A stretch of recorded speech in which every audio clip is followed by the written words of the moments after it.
দেখতে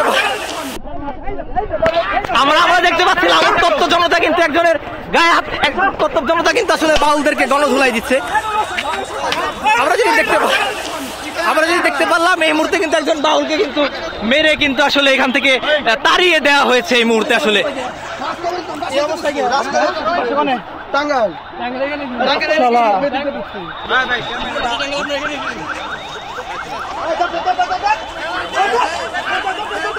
আমরা কিন্তু দেখতে পাচ্ছি আসলে একজন বাউলকে আসলে স্থানীয় জনসাধারণ ধাওয়া করেছে এই মুহূর্তে। আমরা দেখতে পাচ্ছি এখানে স্থানীয় একজন বাউলকে কিন্তু আসলে জনসাধারণ ধাওয়া করেছে, এখানে উপস্থিতি ছিল। আমরা আসলে যদি দেখতে পাচ্ছি এখানে একজন বাউলকে কিন্তু জনসাধারণ ধাওয়া করেছে। এখানে পুলিশ আসলে তাদেরকে প্রতিহত করার চেষ্টা করছে। এখানে পুলিশ আসলে তাদেরকে প্রতিহত করার চেষ্টা করছে। আসলে তৌহিদি জনতার তোপের মুখে আসলে তাকে স্থান ত্যাগ করতে হয়েছে। আমরা যদি দেখতে পাচ্ছি সুপ্রিয় দর্শক, আপনারা দেখতে পাচ্ছেন উত্তপ্ত মানিকগঞ্জ, এই মুহূর্তে কিন্তু মানিকগঞ্জ উত্তপ্ত আকার ধারণ করেছে। মানিকগঞ্জের স্টেডিয়ামের যে এলাকাটি আছে, অর্থাৎ মানিকগঞ্জের বিজয় মেলা মাঠের যে এলাকাটি আছে, সেটি কিন্তু আসলে এই মুহূর্তে উত্তপ্ত পরিস্থিতি ধারণ করেছে। 3 জন গুরুতর আহত আছে স্যার, হসপিটালে নিচ্ছি স্যার।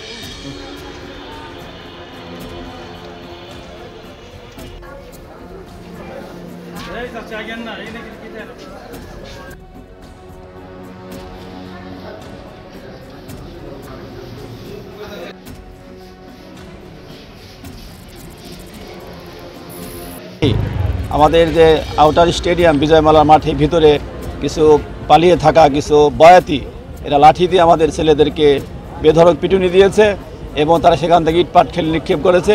আমাদের কয়েকজন আহত হয়েছে, একজন হাসপাতালে ভর্তি আছে। আসলে আমরা অত্যন্ত মর্মাহত, অত্যন্ত ব্যথিত যে আল্লাহকে গালি দিয়ে আল্লাহর সাথে বিরুদ্ধাচরণ করেও বাংলাদেশের মুসলমানের দেশে এরপরও তারা আবার মাঠে নামে, আবার মানববন্ধন করতে চায়, আবার আমাদের চামড়া উঠিয়ে দিতে চায়, আবার পুলিশ প্রশাসনের বিরুদ্ধে তারা কথাবার্তা বলে, তার ওসির চামড়া উঠিয়ে দিবে, তার অমুকের চামড়া উঠিয়ে দিবে। এই সমস্ত কথাবার্তা আসলে এখন কেন তারা বলে এবং কার ইন্ধনে তারা বলছে, তাদের পিছনে কোন শক্তি, এটা আসলে খতিয়ে দেখা দরকার। আমরা প্রশাসনের কাছে দাবি করব, আমরা যে শান্তিপূর্ণভাবে শুরু থেকে এই পর্যন্ত চলছিলাম, আমরা এখনও অঙ্গীকারবদ্ধ শান্তিপূর্ণভাবেই চলব। কিন্তু যদি আমাদের উপর এভাবে আক্রমণ চলতে থাকে এবং আমাদেরকে শান্তিপূর্ণ থাকতে দেওয়া না হয়, তাহলে যদি তৌহিদি জনতা নিজেরা কিছু করে ফেলে, সে দায়ভার প্রশাসনকে নিতে হবে। আমরা আবেদন জানাবো তাদেরকে নিবৃত্ত করবেন এবং পরিস্থিতি যেন স্বাভাবিক থাকে, সুন্দর থাকে। আর বাউলদের একটা প্রোগ্রাম ছিল আবুল সরকারের মুক্তির দাবিতে, সেটা 11টার পরে হওয়ার কথা। দুইটা মিছিল বা দুইটা সমাবেশ কখনোই মুখোমুখি হওয়ার কোনো সম্ভাবনা ছিল না, কিন্তু বিজয় মেলা মাঠের এই পাশে যখন, মানে উত্তর পাশে যখন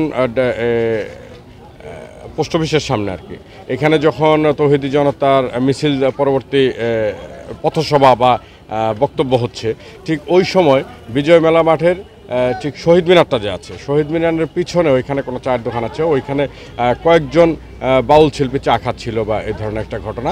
তো এখান থেকে ওদেরকে দেখতে পেয়ে তৌহিদি জনতার যে প্রোগ্রামটা হচ্ছিল, এখান থেকে একটি অংশ ওদেরকে দেখতে পেয়ে এখান থেকে ধাওয়া করে এবং ওইখানে গিয়ে তাদের উপরে চড়াও হয়। আমরা পুলিশ বিজয়মেলা মাঠের পাশেই ছিলাম, আমরা কাছাকাছি ছিলাম, আমরা যত দ্রুত সম্ভব পরিস্থিতি আমাদের নিয়ন্ত্রণে এনেছি। আর বাউলদের যেহেতু 11:30 থেকে প্রোগ্রাম ছিল, হয়তো বা বিভিন্ন এলাকা থেকে দু একজন করে বিচ্ছিন্নভাবে শহরে তারা আস্তে আস্তে জমায়েত হচ্ছিল আর কি। ওইখানে যে বাউলদের বিরাট সংখ্যক জমায়েত ছিল তা কিন্তু নয়। আমরা যতটুকু জানি যে চায়ের দোকানে ওইখানে 4-5 জন বাউল শিল্পী চা খাচ্ছিল বা ওই প্রোগ্রামটা দেখছিল, এরকম। তারা যে